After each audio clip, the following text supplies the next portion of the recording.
War on Iran has officially begun. US President Donald Trump just bombed Iran on behalf of Israel. Make America great again actually means make the Middle East greater Israel. The President of the United States is captured by Israel, compromised by an Israeli compromat building project by Jeffrey Epstein. What exactly does Israel have on the US President Donald Trump? Are you really willing to die for the pedophile president captured by Epstein's Israel? If you think that Iraq was a tough war for US soldiers to handle, coming home in coffins draped in US flags, then Iran is a whole different kettle of fish. It is 3 times the size of Iraq and has a military which has been preparing for this moment for 5 decades. This war will not benefit the US in any way, shape or form. Not only will it lead to greater authoritarianism at home, but it will lead to the US throwing everything it can into not only resources directed towards the military, but humans directed towards the US military. US veterans have a far higher rate of suicide than other members of the society. More US soldiers were killed by suicide in Vietnam than killed by the war itself. This war is in no one's interest but a wafer-thin section of the billionaire tax haven Epstein class. The idea being bandied about by client journalists is that somehow Iran would target Europe with a nuclear weapon. Iran has shown no indication of anything of the sort. However, what we do know is that Israel has been developing nuclear weapons for a very long time. US President John F. Kennedy said that the inspection of Israeli nuclear facilities in Dimona was a necessity. That didn't happen, and JFK was killed the very same year he suggested the idea. However, what does exist within military doctrine for the Israelis is something called the Samson option. It is the use of nuclear weapons against any state, anywhere, at any point. It seems that recently Israel may have carried out new nuclear tests. If anybody is crazy enough to drop nuclear weapons, it would be Benjamin Netanyahu. And of course, it was key Israel lobbyist Sheldon Adelson who argued for the dropping of nuclear weapons on Iran. What do you mean support negotiate? What are we going to negotiate about? What I would say is, listen, you pick up your cell phone and you call somewhere in Nebraska and you say, okay, let it go. So there's an atomic weapon goes over ballistic missiles in the middle of the desert that doesn't hurt a soul. Maybe a couple of rattlesnakes and scorpions or whatever. And then you say, see, the next one is in the middle of Tehran. Who was it that funded Donald Trump in his latest presidential election campaign? None other than Miriam Adelson, the former Israeli soldier and widow of Sheldon Adelson. Miriam, stand up, please. She really is. I mean, she loves this country. So I'm going to get her in trouble with this, but I actually asked her once. I said, so Miriam, I know you love Israel. What do you love more, the United States or Israel? She refused to answer. That might mean Israel, I must tell you. Miriam gave my campaign, indirectly, $250 million. She was number one. But her husband, Sheldon, was an amazing guy, and he'd come up to the office, and there was nobody more aggressive than Sheldon. I think I spent more time with him and you. He'd call and say, can I come over, please? I say, Sheldon, I'm president of the United States. It doesn't work that way anymore. It's like maybe tomorrow. How about tomorrow? No, please, just for a little while. He'd always say 10 minutes. It turned out to be about an hour and a half. And what he did is he fought for Israel. That's all he really fought for. He just wanted to take care of Israel. As Trump's ambassador to Israel stated recently in an interview with Tucker Carlson, the United States today could not care less if Israel takes the entire region. Does Israel have the right to that land? It would be fine if they took it all. Donald Trump is completely at ease with the idea that the Middle East as a region, Western Asia, is in fact an Israeli sphere of influence. So therefore, countries like Iran, Syria, Iraq, and others are simply part of Israel's backyard to this US president. And you'd really have to be stupid if you'd believe that Israel, a country which has bombed almost as many states as there is days in a week across the last year, has anything but sinister intentions for Iran. After 2 years of genocide on the relatively defenseless population of Gaza, after the bombing of Syria, of Yemen, of Iraq, off the coast of Malta, of Qatar, of anywhere Israel wants to bomb, you now see the jewel in the crown, the one state that has materially backed the Palestinian right to armed resistance under UN Resolution 3246, Iran. Israeli Prime Minister Benjamin Netanyahu, several decades back, employed several CIA figures to write up for him a prognosis of what could happen in the region. Operation Clean Break. That meant splitting up large states in the region into mini statelets in order to decentralize military power from any of those places. And when you look at Iran, the fault lines that the Israelis and US government are looking at are not about building a strong state with any form of democratic protection. It is about exporting the kind of model that you're seeing working in Syria now, the splitting up of the state and the weakening of any form of central power, so that that state never again will be in a position to threaten Zionist expansion militarily. Be clear, the plan is in no way for there to be prosperity in this region.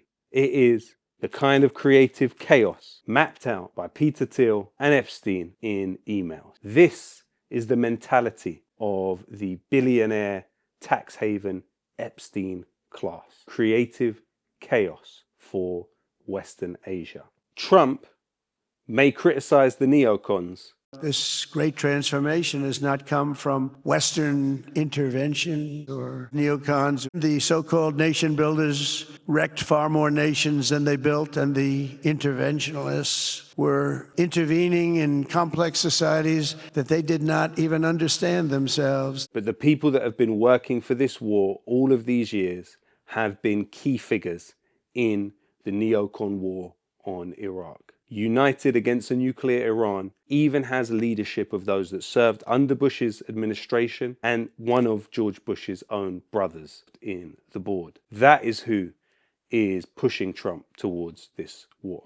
When you look at the Board of Peace, which has now been launched to control and watch over the potential disarmament of the Palestinian resistance in Gaza and the mass displacement of the Palestinians, essentially achieving what Israel failed to do with 2 years of genocide, you see that Donald Trump, his true face, is in clear alignment with Tony Blair and those that launched the war in Iraq. The same people that brought you the lies about weapons of mass destruction in Iraq are the same people bringing you the same lies about Iran. And Netanyahu has been doing so for decades and decades.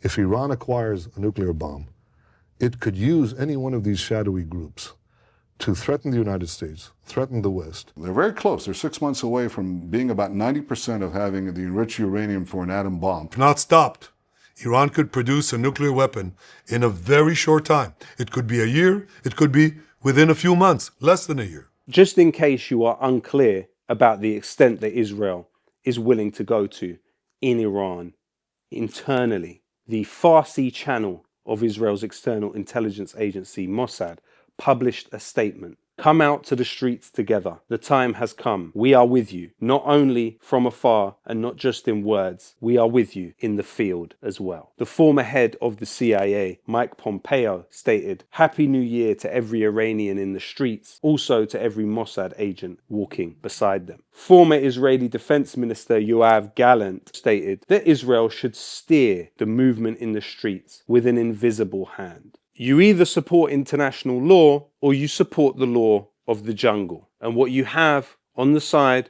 of Israel is the law of permanent genocide. The US government, and the Israelis particularly, are hoping to install the pretender to the throne, the son of the Shah of Iran. But who is advising him? None other than Parviz Sabeti, the torturer who under the Shah before headed up the third directorate of the Savak. The CIA helped the Shah set up Savak, the secret police force that has tortured so many thousands of them. A classified Senate Foreign Relations Committee report confirms the CIA's role in forming Savak. It says the CIA provided the Shah money as well as training for that purpose. Of course, the brutality came later.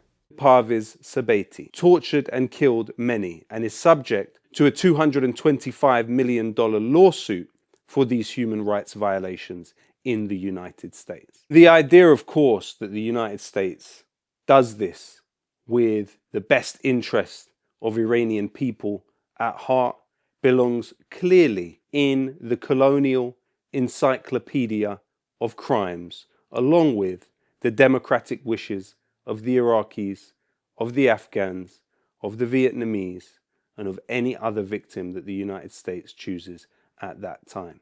In fact, US and EU sanctions are believed to have killed 38 million people across the global south since 1970. 25% of humanity live within political systems which are subject to US sanctions. And today you have no more sanctioned state than Iran. Iran's GDP per capita dropped from over $8,000 in 2012 to just over $4,000 in 2026. You don't have to support the Iranian government to oppose the overthrowing of it by a foreign power and the plunging of an ancient civilization into chaos.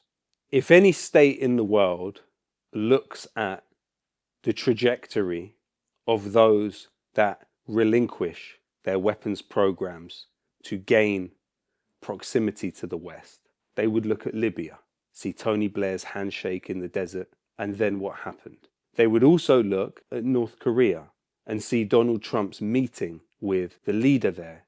The lesson here is if you cease your weapons development to please the West, you will be overthrown. If you keep your weapons, you have some degree of safety. After the 12-day war between Iran and Israel, Turkey began building two things: underground bomb shelters and ballistic missiles. Because, as Naftali Bennett and Netanyahu alluded to, Turkey is next on the menu. This war will alienate US allies in the region because they are first in the line of fire. And of course, as Iran has demonstrated, it can respond from 1,000 miles away with surface-to-air ballistic missiles that will strike all US bases in the region.